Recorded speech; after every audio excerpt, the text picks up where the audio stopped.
ये घटना जो मैं आप लोगों को बताने जा रहा हूँ, ये घटना 19 साल पहले की है। मेरे पिताजी का स्थानांतरण दिल्ली में हुआ था। यहाँ आने के बाद मेरे पिताजी ने पूर्वी दिल्ली के वेलकम इलाके में एक मकान किराए पर ले लिया था। नई जगह में जिंदगी सामान्य करने में थोड़ा वक्त लगा, मगर समय के साथ सब सामान्य हो गया। उस समय वहाँ एक तांत्रिक बहुत जाना माना जाता था, जिसे लोग माली जी कहा करते थे। मोहल्ला छोटा होने की वजह से उसने कम समय में काफी नाम कमा लिया था। उस वक्त लोगों में साक्षरता की कमी के कारण लोग डॉक्टर से पहले उसके पास ही जाना पसंद करते थे। लोग उसके पास अपनी परेशानी लेकर जाते थे और ठीक भी हो जाते थे। उसका धंधा काफी अच्छा चल रहा था। धीरे धीरे उसकी ख्याति पहुँचते हुए मेरे दादाजी के पास भी पहुंची। उन्होंने भी उसके द्वारा किए गए काम को देखने की इच्छा जताई। उस मोहल्ले में एक दिन पड़ोस में किसी औरत को किसी ऊपरी हवा की आमद हुई। वो अपने आप में नहीं आ रही थी और उस पर सवार जो भी साया था उसे शांत नहीं होने दे रहा था। वो बस अपने बाल को खोलकर खेले जा रही थी। पड़ोसियों का मेला लगा हुआ था। घर पर सब बस माली जी के आने का इंतजार कर रहे थे। फिर उस औरत के घर का एक आदमी अपने साथ माली जी को लेके आ गया। माली जी ने कुछ दिए जलाए, तंत्र मंत्र किए और वो ठीक हो गई। उसके बदले में माली जी ने उनसे कुछ रुपए और एक शराब की बोतल ले ली। खैर, अपने घर के किसी सदस्य की बिगड़ी हालत ठीक हो जाए तो कुछ पैसे और एक बोतल का क्या मोल है। मेरी दादी ने भी ये सब देखा। उन्हें भी विश्वास हो गया कि हाँ, ये आदमी ऊपरी हवा का इलाज कर सकता है। फिर ऐसा सिलसिला चला करता था। अक्सर कभी किसी के घर में कोई परेशानी होती तो कभी किसी और के घर में। कोई डॉक्टर से ठीक होता तो कोई बिना माली जी के कृपा से ठीक नहीं होता था। माली जी की अच्छी कट रही थी। एक दिन घूम घुमाकर परेशानी मेरे घर में भी आ गई। मैं बहुत छोटा था। मुझे अचानक से उल्टियाँ आने लगी और मैंने दूध पीना भी छोड़ दिया। मेरे दादाजी और मेरे पिताजी उस वक्त दफ्तर में थे। मेरी दादी और मेरी मम्मी काफी परेशान थी। नए शहर में किसी डॉक्टर को वो नहीं जानती थी। फिर एक पड़ोसी औरत से दादी ने किसी डॉक्टर का पता पूछा तो उस औरत ने डॉक्टर से पहले माली जी के पास चलने की सलाह दी। लोगों को अक्सर मोहल्ले में परेशानी हो जाती थी। हो सकता है मैं भी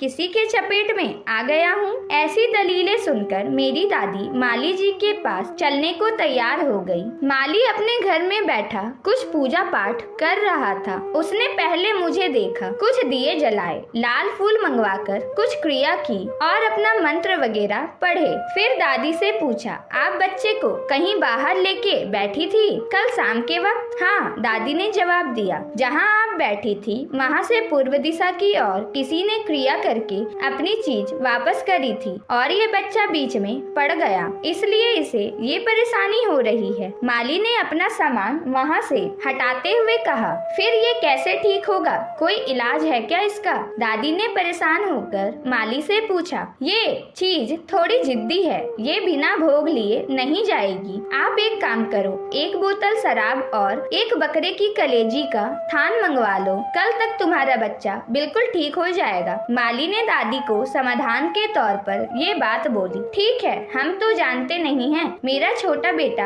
आपको ये चीज दे जाएगा, दादी ने माली से कहा और फिर वहाँ से वापस अपने घर आ गई। दादी ने घर जाकर मेरे चाचा जी को कुछ पैसे दिए और एक शराब की बोतल और एक बकरे की कलेजी का थान माली के घर पहुँचा दिया। मेरी तबीयत अभी भी ठीक नहीं थी। मम्मी ने जब इस बारे में दादी से पूछा तो उन्होंने कहा कि किसी तरह आज रात कट जाए, सुबह तक ठीक हो जाएगा। एक बोत ऐसा बोले हैं माली जी ने और मेरे पिताजी से इस बात को करने को दादी ने मना कर दिया। उसकी वजह ये थी कि पिताजी इन सब बातों पर जरा भी विश्वास नहीं करते थे। दादाजी तो थोड़ा बहुत कर भी लेते थे, इसलिए सभी को सख्त हिदायत दी गई कि ये बात पिताजी के सामने ना आए। खैर शाम हुई और पिताजी घर आए। उन्होंने मुझे बीमार देखकर मुझे उठाया और डॉक्टर के पास ले गए। डॉक्टर ने कुछ दवाइयाँ दी और एक इंजेक्शन लगा दिया, जिससे मैं सो गया और फिर सुबह तक सोता ही रहा। सुबह उठा तो मैं ठीक था।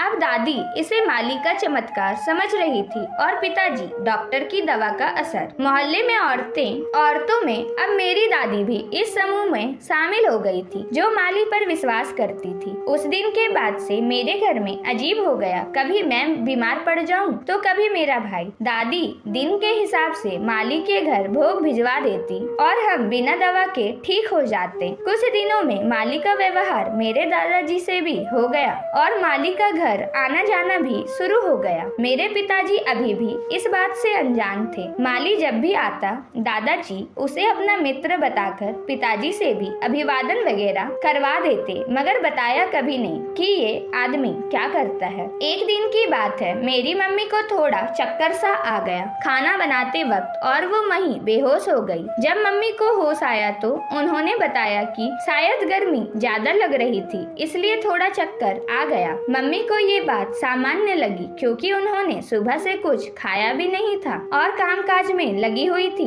मगर दादी ने इसे कुछ ऊपरी बला समझा और माली से इस बारे में बात करने की ठान ली। ये बात उन्होंने दादाजी को बताई। दादाजी ने भी सोचा शायद कोई बात हो, क्योंकि दोनों में से किसी को नहीं पता था मम्मी ने सुबह से कुछ नहीं खाया था। उन्हें लगा कि अचानक इस तरह बेहोशी आना कोई मामूली बात नहीं है। फिर दादा दादी ने मिलकर ये बात माली से पूछने की ठान ली और माली को बुलवा लिया। माली भी झट चला आया। आखिर एक आवाज में उसे भोग जो भिजवा दिया जाता था। खैर माली आया और दादी ने उसे बात बता दी। माली ने कुछ देर सोचा और हाथ में कुछ लौंग लेकर कुछ करने लगा, जैसे लौंग से गिन रहा हो। कुछ देर बाद उसने बताया कि मम्मी के ऊपर किसी देवी की छाया है और वो सवार होकर खेलना चाहती है। दादी ने कहा कि वो तो अभी बहुत छोटी है, अभी से कैसे कोई देवी उस पर आ सकती है। माताजी, ये तो देवी की महिमा है ना जाने कब किस पर दयाल हो जाए। अगर उन्हें रोका गया तो शायद वो आपके परिवार को कष्ट देना शुरू कर दे। माली ने दादी की बात का उत्तर इस तर्क के साथ डराते हुए दिया। अब दादा दादी के पास कोई और चारा ना बचा। उन्होंने माली के कहे अनुसार पूजा करवाने का मन बना लिया, लेकिन अगले दिन रविवार था और पिताजी उपस्थिति में ये मुश्किल ही था, इसलिए पूजा सोमवार को रखी गई। दादी को भी यही लगा कि शायद इसलिए बच्चे बार बार बीमार हो जाते हैं, क्योंकि देवी आना चाहती है। पूजा में इस्तेमाल होने वाले सामान का बंदोबस्त दादाजी ने कर दिया। माली जी का आगमन हुआ। उन्होंने अपना पूजा पाठ का सारा सामान सजाकर पूरा माहौल तैयार कर लिया था। फिर दादी ने मम्मी को बुलाया। ना चाहते हुए भी मम्मी को जाना पड़ा। आखिर सास ससुर की बात कोई बहू कैसे टाल सकती है। फिर माली ने कुछ दिए जलाए और लाल फूल और कोयले की आग में कुछ लोहबान और घी गुड़ डालकर कुछ मंत्र पढ़ने शुरू किए और दादा दादी को भी बोल के मन ही मन माता का आवाहन करो सो दादा दादी करने लगे। कुछ देर बाद मम्मी पर कोई सवारी आई और जय जय गूंजने लगी। काफी प्रचंडता के साथ मम्मी पर उस सवारी का असर था। खेलते खेलते हाथों की चूड़ियां टूटकर हाथों में कई जगह लगी और खून निकलने लगा। दोनों हाथ लहूलुहान हो गए। इसी प्रचंडता को देखकर दादा दादी पेट के बल लेट गए और श्रद्धा से प्रचंडता की जगह सौम्य रूप की प्रार्थना करने लगे। फिर माली ने कुछ मंत्र बुदबुदाते हुए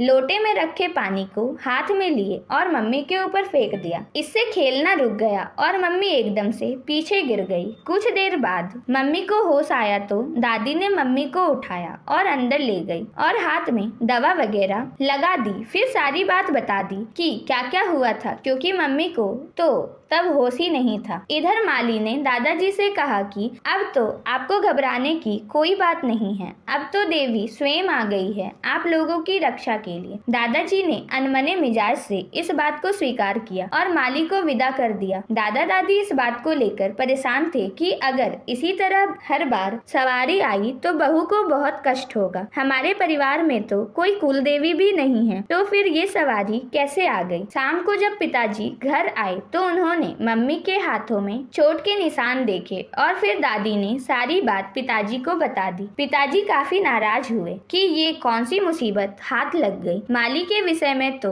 ये कहा कि वो अगर दोबारा घर में आया तो उसकी टांगे हाथ में दे दूंगा। उस दिन के बाद से घर में अलग ही माहौल हो गया। सोमवार को मम्मी पर सवारी आने लगी और शांत करने के लिए माली को बुलाया जाता और माली की अच्छी खासी दावत का इंतजाम हो जाता। मम्मी को जो चोट लगे वो अलग। मम्मी इन सब बातों से बहुत ज्यादा उब गई थी, जिसे कहा जा सकता है कि पीड़ित हो गई थी। काफी परेशान हो जाने पर एक दिन मम्मी ने सारी बात मेरे सबसे बड़े मामा जी को चिट्ठी में लिखकर बता दी, क्योंकि उस जमाने में फोन बहुत कम हुआ करते थे। जवाब में मामा जी ने आने का दिन निश्चय करके आने की सूचना दी। एक हफ्ते बाद मामा जी दिल्ली आए। उनके साथ में एक व्यक्ति और थे, साधारण सा दिखने वाला। अपने हाथ में एक छोटा सा थैला लेके वो मामा जी के साथ हमारे घर आए। स्वागत पानी होने के बाद अपनी सारी बात और विडंबना दीदी ने मामा जी को बता दी और मामा जी भी ये जताए बिना कि उन्हें ये सब बात पता है चुपचाप सुनते रहे। फिर उन्होंने अपने साथ आए उस व्यक्ति से दीदी का परिचय करवाया। ये हमारे एक दूर के चाचा जी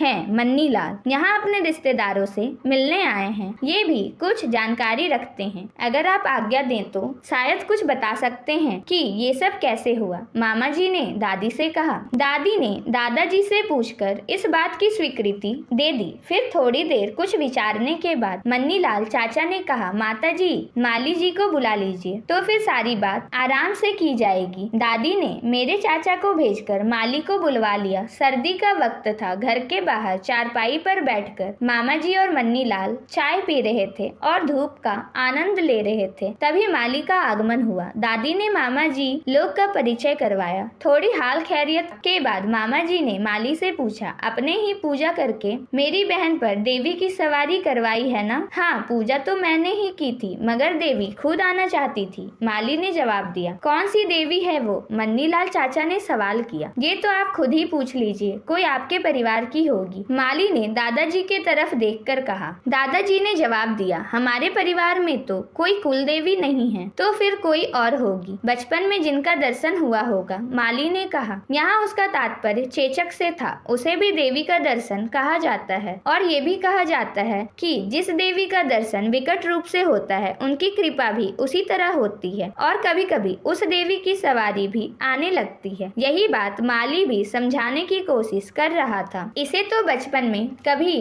कोई दर्शन नहीं हुआ, मेरे मामा जी ने जवाब दिया। तो फिर देवी से ही पूछ लेते हैं ना, मैं मनाऊंगा तो वो अभी खेलने लगेगी। माली ने खुद को फंसता देख इस तरह डराने की कोशिश करी। ठीक है, चलिए ऐसा ही किया जाए। आखिर वो देवी कौन सी है जो ऐसे परेशान कर रही है? मन्नी चाचा ने माली से कहा। ठीक है, आइए, लेकिन डरना मत, माली ने होशियार किया। मन्नी लाल चाचा ने हंसते हुए कहा, अगर डर भी गए तो आप है ना? इतना कहकर माली उठ गया और अंदर जाते जाते बोला, तो फिर आइए ना। मन्नी चाचा ने कहा कि आप चलिए, जब सवारी आ जाए तो हम भी अंदर आ जाएंगे। माली फिर अंदर गया, लाल फूल मंगवाए, दिए मंगवाए और तैयार होकर बैठ गया। दादी के कहने पर मम्मी भी आकर बैठ गई और मामा जी भी, मगर मन्नी चाचा बाहर ही बैठे रहे। माली ने मंत्र पढ़ना शुरू किया और दिए जलाने लगा, मगर दिए की बाती ने लो नहीं पकड़ी। एक के बाद एक माचिस की तिलियां जलाकर माली ने 3 माचिसें खाली कर दी, मगर दिया नहीं जला। अब माली के पसीने छूटने लगे। सर्दी में भी उसकी ये हालत हो रही थी, मगर उसका कोई मंत्र, कोई जोर नहीं चल रहा था। माली की समझ से बाहर था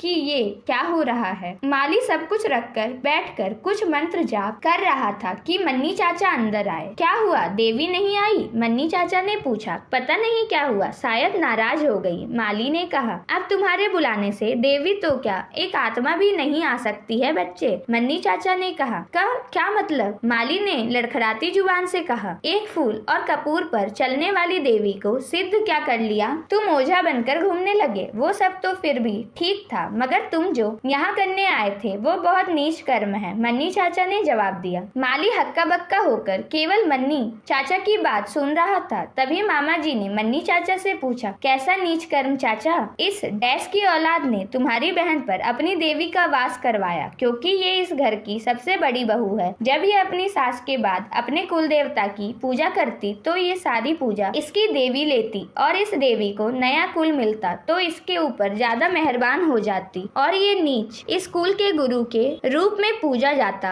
और अगर इस बात से स्कूल के देवता नाराज हो जाते तो ये कुल यहीं रुक जाता। ये कमीना एक गुरु बनने के चक्कर में इस परिवार की पीढ़ी की जिंदगी बर्बाद कर देता। अब तू जहाँ से आया है वहीं चला जा, तेरा ये सारा नाटक आज के बाद नहीं चलेगा। अपनी देवी भी भूल जा। मन्नी चाचा ने गुस्से में माली की तरफ उंगली करके ये सारी बात सुनकर दादी को बहुत दुख हुआ और उनके आंसू निकल आए। माफ कर दो बाबा, माफ कर दो। ऐसा मैं दोबारा ऐसा कुछ नहीं करूँगा, मगर मेरी देवी सिद्धि मत छीनो। माली रोनी सूरत बनाकर मन्नी चाचा के पैर पकड़ते हुए बोला, तेरी देवी ने तभी तेरा साथ छोड़ दिया था जब तू बाहर हमसे बातें कर रहा था। अगर तुझ में जरा सी भी कोई चीज बाकी होती तो ये दिए जरूर जल गए होते। अब उठ और निकल जा यहाँ से, मन्नी चाचा ने गरजते हुए कहा। माली रोता आंसू पोंछता हुआ वहाँ से चला गया। मामा जी और मन्नी चाचा जो काम करने आए थे वो हो गया था। फिर वो वहाँ 2 दिन रुके और चले गए। इन 2 दिनों में मालिक के साथ क्या क्या हुआ, ये सारी बात आग की तरह पूरे मोहल्ले में फैल गई और उस ढोंगी माली का सारा धंधा चौपट हो गया। कुछ दिन बाद वो वहाँ से कहीं और रहने चला गया। दोस्तों, मन्नी लाल चाचा एक अघोरी थे। उन दिनों वो कानपुर के मेडिकल कॉलेज में मुर्दा घर के चौक। दोस्तों, आपको ये कहानी कैसी लगी कमेंट करके जरूर बताना। और हाँ, ऐसी ही मजेदार कहानियाँ सुनने के लिए इस वीडियो को लाइक करके चैनल को सब्सक्राइब करना मत भूल।